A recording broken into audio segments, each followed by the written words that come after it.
Good afternoon, everyone. Welcome to my YouTube channel science world. So ಯಾರೆಲ್ಲ ನನ್ನ ಚಾನಲನ್ನು ಹೊಸದಾಗಿ ನೋಡ್ತಾ ಇದ್ದೀರೋ ಎಲ್ಲರೂ ನನ್ನ ಚಾನಲನ್ನು ಸಬ್ಸ್ಕ್ರೈಬ್ ಮಾಡ್ಕೊಳ್ಳಿ. ವಿಡಿಯೋ ಇಷ್ಟ ಆದರೆ ಲೈಕ್ ಮಾಡಿ, ಶೇರ್ ಮಾಡಿ, ಕಮೆಂಟ್ ಮಾಡಿ. ಬನ್ನಿ ಹಾಗಾದರೆ ಇವತ್ತಿನ ವಿಡಿಯೋವನ್ನು ಶುರು ಮಾಡೋಣ. ಅದು ನಮ್ಮ ಕಾರ್ಬನ್ ಮತ್ತು ಅದರ ಸಂಯುಕ್ತಗಳು. ಇದು ಬೇಸಿಕ್ ಕ್ಲಾಸ್ ಆಗಿರುತ್ತೆ. ಸೊ ನಾನು ಫಸ್ಟ್ ಕ್ಲಾಸಲ್ಲಿ ಹೇಳಿದ ಹಾಗೆ ವೇಲೆನ್ಸಿ ಮತ್ತು ವೇಲೆನ್ಸ್ ಎಲೆಕ್ಟ್ರಾನ್ಸ್ಗಳ ಬಗ್ಗೆ ನಾನು ಇನ್ಫಾರ್ಮೇಷನನ್ನು ಕೊಡ್ತೀನಿ ಅಂತ ಹೇಳಿದ್ದೆ. ಸೊ ಬನ್ನಿ ಹಾಗಾದರೆ ವೇಲೆನ್ಸಿ ಮತ್ತು ವೇಲೆನ್ಸ್ ಎಲೆಕ್ಟ್ರಾನ್ಸ್ಗಳಿಗೆ ಏನೇನೆಲ್ಲ ವ್ಯತ್ಯಾಸ ಇದೆ ಅಂತ. ಸೊ ವೇಲೆನ್ಸ್ ಎಲೆಕ್ಟ್ರಾನ್ಸ್ಗಳನ್ನು ತಿಳ್ಕೊಳ್ಳೋದ್ರ ಜೊತೆಗೆ ನಾವು ಅಷ್ಟಕ ವಿನ್ಯಾಸ ವೇಲೆನ್ಸಿ ಮತ್ತು ವೇಲೆನ್ಸ್ ಎಲೆಕ್ಟ್ರಾನ್ಸ್ಗಳನ್ನು ಮೂರನ್ನು ನಾವು ಒಟ್ಟೊಟ್ಟಿಗೆ ಸ್ಟಡಿ ಮಾಡಿದ್ವಿ ಅಂತ ಹೇಳಿದರೆ, ಕಾರ್ಬನ್ನು ಬೇರೆ ಒಂದು ಧಾತುವಿನ ಜೊತೆಗೆ ಯಾವ ರೀತಿ ಎಲೆಕ್ಟ್ರಾನ್ಸ್ಗಳನ್ನು ಶೇರ್ ಮಾಡಿಕೊಳ್ಳುತ್ತೆ ಅನ್ನೋದನ್ನು ನಾವು ಇವತ್ತಿನ ಕ್ಲಾಸಲ್ಲಿ ತಿಳ್ಕೊಳ್ಳೋಣ. ಸೊ ಕಾರ್ಬನ್ನು ಬೇರೆ ಒಂದು ಎಲಿಮೆಂಟ್ ಜೊತೆಗೆ ಯಾವ ರೀತಿ ಏನಂತ ಹೇಳ್ತೀವಿ,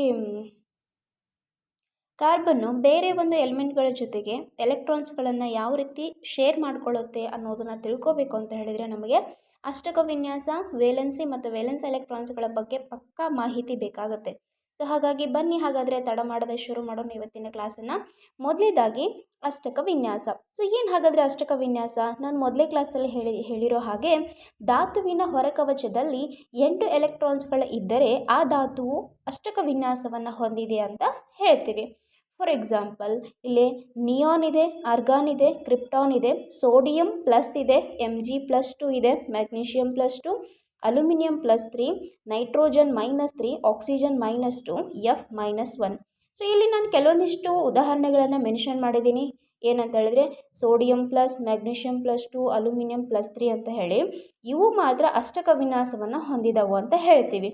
ಸೊ ಅದೇ ರೀತಿಯಾಗಿ ಇಲ್ಲಿ ನಾನು ಬರೀ ಸೋಡಿಯಂ ಅಂತ ಬರೆದೆ ಅಂದರೆ ಅದು ಅಷ್ಟಕ ವಿನ್ಯಾಸವನ್ನು ಹೊಂದಿಲ್ಲ ಅಂತ ಅರ್ಥ. ಬರೀ ಮ್ಯಾಗ್ನೀಷಿಯಮನ್ನು ಬರೆದೆ ಅಂದರೆ ಅದು ಅಷ್ಟಕ ವಿನ್ಯಾಸವನ್ನು ಹೊಂದಿಲ್ಲ ಅಂತ ಅರ್ಥ. ಬರೀ ಅಲ್ಯೂಮಿನಿಯಮನ್ನು ಬರೆದಿದ್ದೀನಿ ಅಂದರೆ ಅದು ಅಷ್ಟಕ ವಿನ್ಯಾಸವನ್ನು ಹೊಂದಿಲ್ಲ ಅಂತ ಅರ್ಥ. ಓಕೆ, ಸೊ ಇದು ಈ ಒಂದು ಎಕ್ಸಾಂಪಲ್ಸ್ಗಳನ್ನು ನಾನು ನಿಮಗೆ ಡೀಟೇಲ್ ಆಗಿ ಎಕ್ಸ್ಪ್ಲೈನ್ ಮಾಡ್ತಾ ಇದ್ದೀನಿ. ಸೊ ವಿಡಿಯೋ ಕ್ಲಾರಿಟಿ ಇಲ್ಲ ಅಂತ ಹೇಳಿದರೆ ಮೇಲ್ಗಡೆ ವಿಡಿಯೋ ಮೇಲೆ ಸೆಟ್ಟಿಂಗ್ಸನ್ನು ಆನ್ ಮಾಡ್ಕೊಳ್ಳಿ. ಅಲ್ಲಿ ಕ್ವಾಲಿಟಿ ಹೋಗಿ ಹೈ ಪಿಕ್ಚರ್ ಕ್ವಾಲಿಟಿಯನ್ನು ಸೆಲೆಕ್ಟ್ ಮಾಡ್ಕೊಳ್ಳಿ. ಸೊ ಆವಾಗ ನಿಮಗೆ ನನ್ನ ವಿಡಿಯೋ ಕ್ಲಿಯರ್ ಆಗಿ ಕಾಣಿಸುತ್ತೆ. ಓಕೆ, ಸೊ ಈಗ ಅಷ್ಟಕ ವಿನ್ಯಾಸ ಅಂದ್ರೇನು ಅಂತ ತಿಳ್ಕೊಂಡ್ವಿ. ಈಗ ವೇಲೆನ್ಸಿ ಅಂದ್ರೇನು ಅನ್ನೋದನ್ನು ತಿಳ್ಕೊಳ್ಳೋಣ. ಸೊ ವೇಲೆನ್ಸಿ ಅಂತಂದ್ರೇನು? ಒಂದು ಧಾತುವಿನ ಸಂಯೋಗ ಸಾಮರ್ಥ್ಯವನ್ನು ಆ ಧಾತುವಿನ ವೇಲೆನ್ಸಿ ಅಂತ ಕರಿತೀವಿ. ಅಂದರೆ ರಾಸಾಯನಿಕ ಕ್ರಿಯೆಯಲ್ಲಿ ಭಾಗವಹಿಸುವಂತಹ ಎಲೆಕ್ಟ್ರಾನ್ಗಳ ಸಂಖ್ಯೆಗೆ ನಾವು ವೇಲೆನ್ಸಿ ಅಂತ ಹೇಳ್ತೀವಿ. ಅಥವಾ ಒಂದು ಧಾತುವಿನ ಪರಮಾಣುಗಳು ಇತರ ಧಾತುಗಳ ಪರಮಾಣುಗಳೊಂದಿಗೆ ಸೇರಿಕೊಳ್ಳುವ ಸಾಮರ್ಥ್ಯವನ್ನು ನಾವು ವೇಲೆನ್ಸಿ ಅಂತ ಕರಿತೀವಿ. ಫಾರ್ ಎಕ್ಸಾಂಪಲ್, ಇವಾಗ ಸೋಡಿಯಂಗೆ ವೇಲೆನ್ಸಿ +1 ಇದೆ, ಮ್ಯಾಗ್ನೀಷಿಯಮ್ಗೆ +2 ಇದೆ, ಅಲ್ಯೂಮಿನಿಯಂಗೆ +3 ಇದೆ, ಆಕ್ಸಿಜನ್ಗೆ -2 ಇದೆ, ಎಫ್ಗೆ -1 ಇದೆ, ಆಮೇಲೆ ನೈಟ್ರೋಜನ್ಗೆ ಎಷ್ಟಿದೆ ಅಂದರೆ -3 ಇದೆ. ಇದು ಬೇರೆ ಬೇರೆ ಉದಾಹರಣೆಗಳನ್ನು ಸಹ ನಾವು ನೋಡಬಹುದು. ಈಗ ನಾನು ಒಂದೊಂದಾಗಿ ನಿಮಗೆ ನೀಟಾಗಿ ಎಕ್ಸ್ಪ್ಲೈನ್ ಮಾಡ್ತೀನಿ, ಡೋಂಟ್ ವರಿ.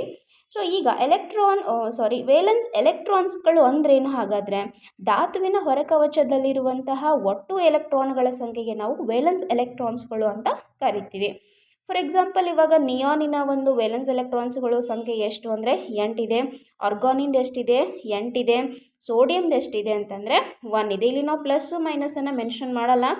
ವೇಲೆನ್ಸಿ ಅಂತ ತೊಗೊಂಡಾಗ ಮಾತ್ರ ನಾವು ಪ್ಲಸ್ ಮೈನಸನ್ನು ಮೆನ್ಷನ್ ಮಾಡ್ತೀವಿ. ಸೊ ಇಲ್ಲಿ ನಾನು ಎಕ್ಸಾಂಪಲ್ ತೊಗೊಂಡಿದ್ದೀನಿ, ಆಕ್ಸಿಜನಿಗೆ -2 ಇದೆ, ಫ್ಲೋರಿನ್ಗೆ -1 ಇದೆ ಅಂತೇಳಿ. ಆದರೆ ವೇಲೆನ್ಸ್